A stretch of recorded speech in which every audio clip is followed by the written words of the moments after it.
Di dunia dengan tatanan baru, sebagian manusia membangkitkan kemampuan superhuman yang dikenal dengan player. Mereka bertarung untuk menaklukkan tower yang tiba-tiba muncul. Aku adalah player level 1 terkuat di dunia.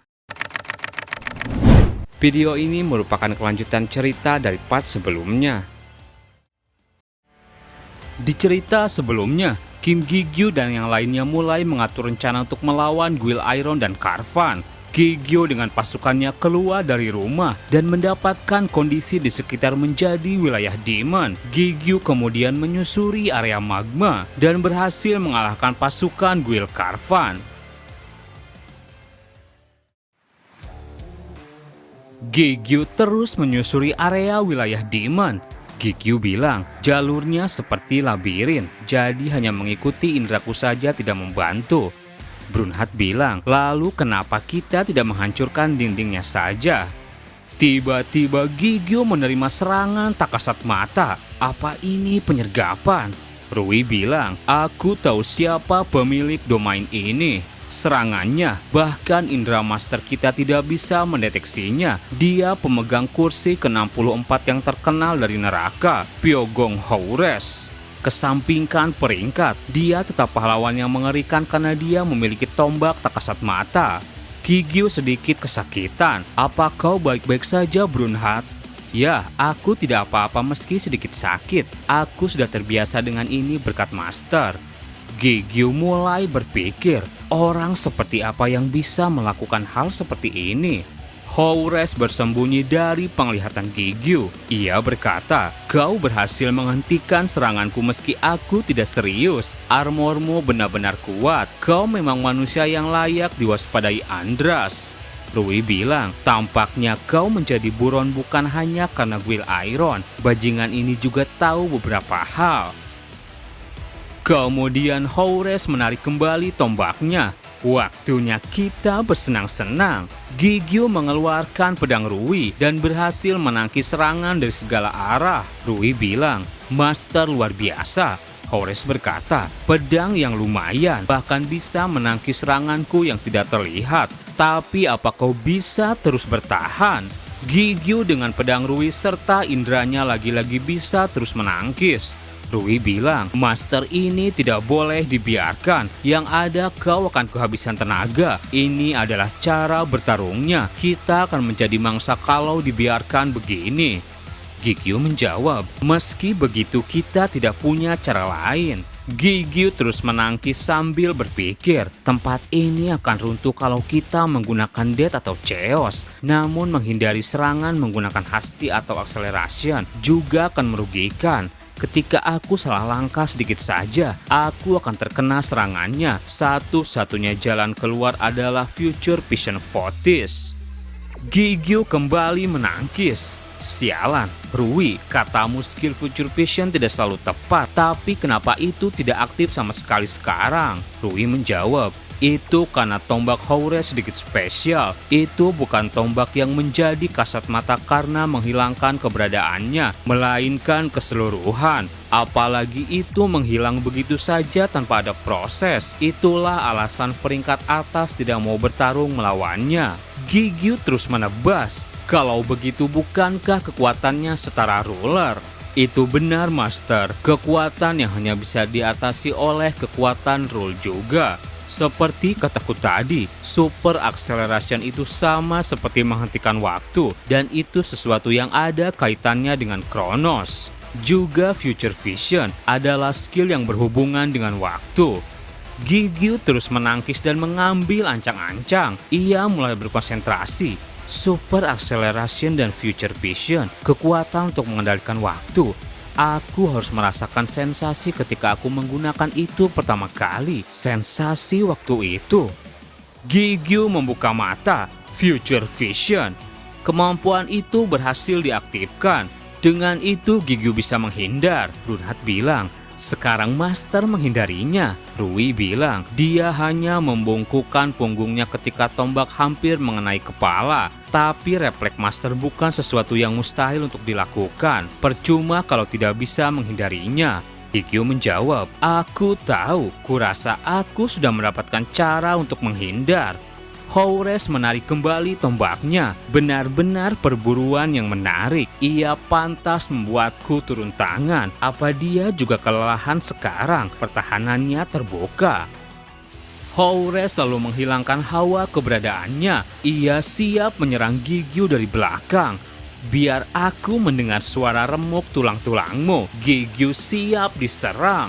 Tapi kemudian Gigyu berhasil memegang tombaknya. Kena juga kau, Haures. Gigyu teringat dengan perkataan Rui. Sejenak setelah menghindari serangan, Rui bilang, Haures adalah warrior yang bijak. Dia tahu kapan maju dan kapan mundur. Jika mangsa menyulitkan, dia akan menyerah dalam perburuan. Kau harus membuat situasi yang berbahaya dengan sengaja, menjadikan dirimu sebagai mangsa yang menarik, pura-pura lengah, dan saat dia maju tangkap tombaknya. Gigyu yang melakukan itu berkata pada Haures, kau terlalu percaya diri karena kau berpengalaman. Apa kau pernah mendengar Lucifer sebelumnya? Rui berkata, sudah lama Haures, kau maupun yang lainnya tidak membuat progres apapun. Haures sontak kaget. Apa hubunganmu dengan Lucifer? Tunggu, mata ungu itu? Mustahil, mana mungkin kau itu Lucifer? Gigyu berkata, bukankah itu sedikit kasar? Tidak sopan membandingkanku dengan orang itu. Brunhat bilang, masterku bukan seorang psikopat. Rui kesal, bajingan kecil ini. Gigyu yang melihat wajahnya menyadari sesuatu. Benar juga, wajah ini. Pemimpin guild Kim Do-hyun. Dia ikut saat rapat waktu itu. Rui bilang, hal yang aku takuti telah terjadi. Gigyu menjawab, kita tidak punya waktu untuk merasa kasihan. Aku akan mendengar keseluruhannya setelah aku membuat dia menjadi ego. Dan di sela situasi, Gigyu menyadari sesuatu. Sepertinya ada yang akan datang. Dan benar, seseorang lalu datang. Brunhat bilang, itu orang yang tidak pernah kulihat sebelumnya. Rui bilang, sepertinya dia tidak berada di pihak kita.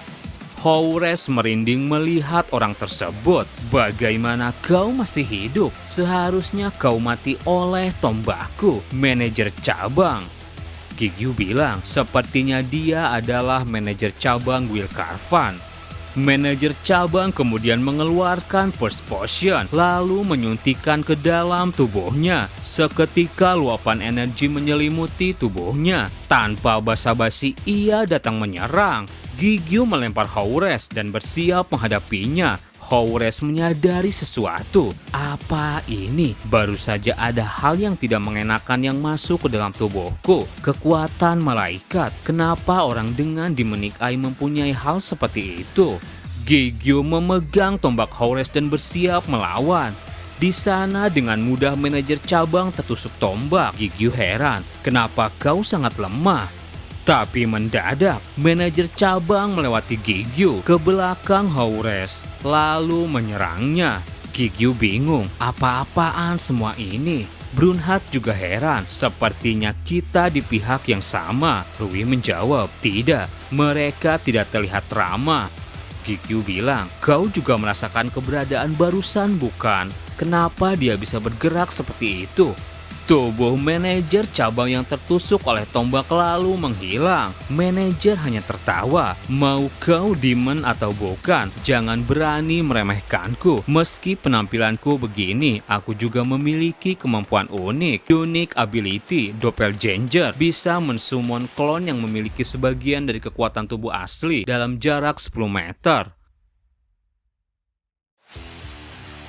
Haures lalu tersungkur. Gigyu dalam hatinya bilang, aku harus menjadikannya sebuah ego dan bertanya banyak hal padanya. Gigyu bilang, beraninya kau mengambil mangsa Rui. Kemudian Rui heran, tunggu master, ada yang aneh darinya. Di sana manajer cabang bisa menyerap energi kehidupan dari Haures. Rui berkata, dia menyerapnya. Itu bukan skill tiruan, itu authority of devouring. Dia memiliki authority yang sama sepertiku. Gigyu sejenak berpikir, bahkan patung kucing milik Baal memiliki kekuatan devouring mirip dengan Rui. Tentu saja kekuatannya memiliki batasan dan efek samping serius dibandingkan dengan Rui. Tapi orang ini juga bisa menyerap demon lainnya juga. Rui bilang, bukan jarang didengar, tapi kekuatannya mungkin ability yang umum. Kemudian manajer cabang melemparkan sesuatu. Sebuah ledakan terjadi. Ternyata itu mirip seperti melempar tombak tak kasat mata. Gigyu berhasil menghindar dan berpikir, aku sama sekali tidak merasakan keberadaan apapun. Ini seperti kekuatan Haures. Rui menjawab, benar, kekuatan untuk melahap keberadaan lawan itu sendiri. Itu kekuatan yang sama denganku. Brunhard bilang, entah kenapa aku merasa kalau dia orang yang jahat sama seperti Rui. Rui terus dibuat kesal, kau dan ayahmu lahir dalam jarak setahun. Brunhard menjawab, apa kau merasa tersinggung?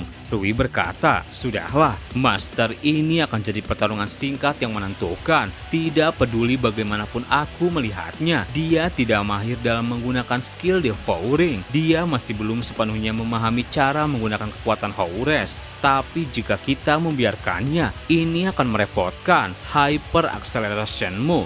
Apa kau bisa menggunakannya? Gigyu menjawab, hanya sekali. Rui bilang, itu sudah cukup, jangan berikan dia kesempatan untuk bereaksi.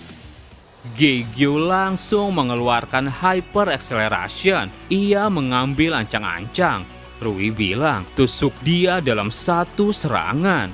Dengan kecepatan supernya, Gigyu melesat maju. Ia berhasil menusuk tubuh manajer cabang. Entah kenapa dia masih terlalu lemah, tapi lagi-lagi keberadaannya menghilang. Gigyu panik. Sial, itu unik ability yang tadi. Kemana perginya dia? Aku sama sekali tidak bisa merasakan keberadaan apapun.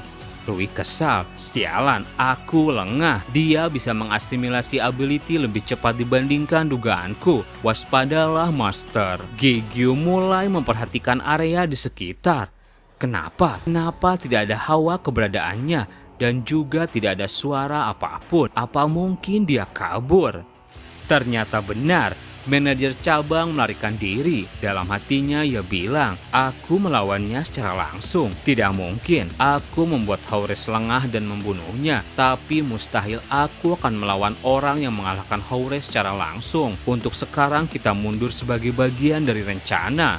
Tapi mendadak ia heran karena area di sekitar bergemuruh. Di sana Gigyu mengeluarkan Death. Rui bilang, setelah semua latihan bersamaku, kau bahkan tidak menggunakan apa yang sudah kau pelajari. Tapi aku menyukainya. Sebuah ledakan terjadi. Sementara itu kondisi di luar, pertarungan masih terjadi di antara pasukan Gigyu dan Will Carvan. Terlihat Sunghon berhasil mengalahkan pasukan Will Carvan. Sunghon bertanya, apa ada korban jiwa? Bagaimana situasinya? Anggota Gregory menjawab, ada 3 orang yang terluka parah dan membutuhkan pengobatan tambahan. Untuk korban jiwa tidak ada. Sunghon dan yang lainnya merasa gembira. El bilang, sepertinya kita menang. Haniel, Anael, Chamael, bagaimana di sisi kalian? Hanael bilang, evakuasi warga sipil selesai. Dengan kekuatan Master L, seluruh musuh telah dibersihkan. Di sisi Anael sebelah sini juga sama. El menjawab, baiklah, kalau begitu kita akan mulai mengobati petarung yang terluka. Kemudian El menyadari sesuatu. Guncangan ini, semoga Master baik-baik saja. Di tengah reruntuhan manajer cabang berhasil keluar. Sialan, apa ini ulah Kim Gigyu? Jika aku menghadapinya secara langsung, tidak akan ada apa-apa yang tersisa dariku. Aku tidak bisa membuang waktu lagi. Aku harus kabur sebelum semuanya runtuh. Tapi kemudian dari belakang pedang Rui sudah tertancap di tubuhnya. Gigyu bilang, itu tubuh yang asli bukan? Rui menjawab, benar, kali ini tidak ada kesalahan. Gigyu lalu mencabut pedang Rui dan menghabisinya. Kannibalism diaktifkan. Egotification dari Demon Haures. Egotification dari Demon Haures berhasil. Gigyu heran, kenapa Ego Haures? Rui menjawab, karena dia sudah di D4. Manajer cabang bukanlah wadah yang sanggup mengkonsumsi Haures. Perbedaan kekuatannya terlalu besar. Bahkan jika kau tidak menangkapnya, tidak membutuhkan waktu lama sebelum dia kehilangan kewarasan. Tapi masalah sebenarnya bagaimana dia bisa mendapatkan kekuatan devouring yang sama denganku. Penggunaannya yang ceroboh itu membuktikan kalau itu bukan kemampuan aslinya. Tapi itu juga tidak bisa didapatkan dengan mudah. Kemudian Rui merasa ada yang aneh. Ia keluar dari bentuk cincin, lalu muntah darah. Rui, kenapa? Bagaimana ini bisa terjadi? Rui menjawab, Burst Potion. Akhirnya aku paham apa bahan pembuatannya. Suara sistem lalu terdengar. Rui telah menyerap kepingan dari Corrupted Lucifer, Corruptor Fragment Lucifer. Rui bilang, Corruptor Fragment Lucifer adalah bahan pembuatan First Potion. Setelah itu Gigio membawa Rui. Brunhard bilang, apa Rui baik-baik saja? Gigio menjawab, untuk sekarang tidak ada masalah, linknya denganku masih stabil. Aku akan membahas detailnya bersama El nanti. Suara sistem kembali terdengar. Duel melawan Demon Haures telah dimenangkan. Telah dipastikan terjadi domain battle tidak resmi. Menilai situasi, domain battle tidak resmi telah diakui secara resmi. Pemenangnya akan diberikan hadiah. Gigio lalu mendapatkan sesuatu. Terlihat itu seperti core dengan banyak mata. Gigio yang memegangnya menyadari sesuatu. Ini memiliki energi yang sama dengan Paimon Legacy yang sebelumnya. Apa mungkin ini juga hal yang diciptakan oleh Andras? Haruskah aku bertanya pada Ahjusi mengenai hal ini?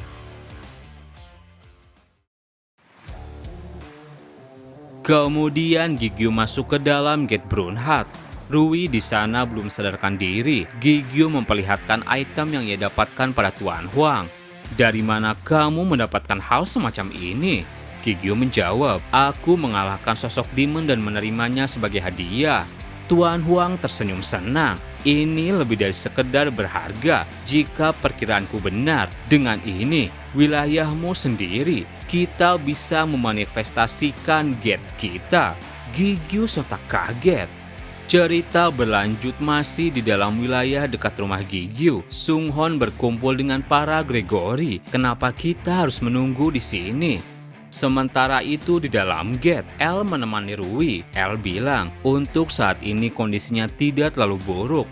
Meskipun tidak terlalu bagus juga. Alasan Rui kehilangan kesadaran. Sepertinya dari shock setelah menerima Corruptor Fragment. Aku akan memeriksanya lebih dekat untuk memastikannya. Gigio sejenak berpikir, pada akhirnya hanya ada satu hal yang tersisa untuk dilakukan. Andras, dia otak di balik semua ini. Untuk membongkar semua rahasianya, aku tidak memiliki pilihan selain mengejar Guild Karvan. Beberapa waktu kemudian, Tuan Huang memberikan sebuah core. Barrier core tidak dikenal, level tanda tanya. Gigio heran, jadi ini benda menyeramkannya waktu itu. Huang menjawab, benar, salah satu dari Paimon Legacy, core dari Spatial Barrier. Tentu saja ini hanya tiruannya. Gigio bertanya, lalu bagaimana caraku menggunakannya? Tadi kau bilang benda ini bisa memanifestasikan gate ke daerah sini. Huang menjawab, kau perlu melakukan link dengannya. Aku membuatnya dengan sifat yang mirip dengan ego. Begitu kau melakukan link, kau akan paham cara menggunakannya. Gigio berkata, link. Seketika core itu bereaksi. Tak lama kemudian Gigio mendekati pasukannya lagi. Ia bilang, alasan kenapa aku mengumpulkan kalian di sini karena ada kejadian langka, ada hal menarik yang akan terjadi. Gigio mengeluarkan core tersebut, Stronghold Declaration. Core itu kembali berubah. Crystal Heart, level tanda tanya, skill Stronghold Declaration, menyatakan benteng pertahanan membentuk Spatial Barrier. Core tersebut kemudian melayang di langit. Cahaya terang lalu muncul. Terdengar suara sistem. Stronghold telah dinyatakan, memperkirakan jangkauan gate terbuka. Sebuah gate tiba-tiba muncul di langit Korea. Semua orang yang melihat itu heran. Apa ini? Di langit ada gate raksasa. Area di sekitar lalu ikut berubah. Apalagi ini, gedung-gedung kembali ke bentuk aslinya. Gigyu dalam hatinya bilang, bukan, mereka menyatu. Tanah yang asli yang dikonsumsi oleh Haures dan lingkungan gateku menyatu. Gate itu kemudian mengeluarkan sebuah energi. L bilang, energi death dan life mengalir keluar. Gigyu menjawab, aku tidak tahu kalau ada sangat banyak energi lain. Dulu energinya tidak mengalir, malah diam saja. Sekarang setelah keluar, energi itu mengeluarkan pengaruhnya. El lalu menyadari sesuatu. Lihat, rasanya seperti semua kekuatanku diserap. Para Gregory semuanya panik. Apa ini? Perasaan yang tidak nyaman ini. El bilang, kekuatan master diperkuat, sementara yang lain diperlemah. Terdengar suara sistem, kelahiran benteng sempurna. Kemudian tower Gigyu juga muncul di area sana. Sistem bertanya, harap beri nama bentengnya. Gigyu sejenak berpikir, Project Adam, rencana untuk membuat senjata pamungkas, keberadaan yang paling kuat. Maaf, aku harus memikirkan nama seperti itu, tapi aku tidak punya waktu untuk memikirkannya. Gigyu berkata, Eden. Sistem menjawab, benteng Eden telah dideklarasikan. Setelah itu beberapa saat kemudian, berita tentang gate langsung tersebar. Berita tersiar, para penduduk bertambah gelisah mengenai fenomena aneh. Sementara itu pusat gate dilaporkan sebagai kediaman dari buronan tingkat atas Kim Gigyu. Demon King Sojung tertawa melihat kejadian itu. Memang seperti muridku, membuat pengumuman kembali dirinya dengan sangat mengesankan. Terlihat ia sudah mengalahkan banyak musuh. Demon King berkata pada Baal, sebarkan kepada semuanya Baal, harapan kita telah kembali. Terima kasih buat teman-teman yang udah nonton video ini sampai habis. Mohon maaf jika ada salah. Admin pamit, dan sampai jumpa di video berikutnya.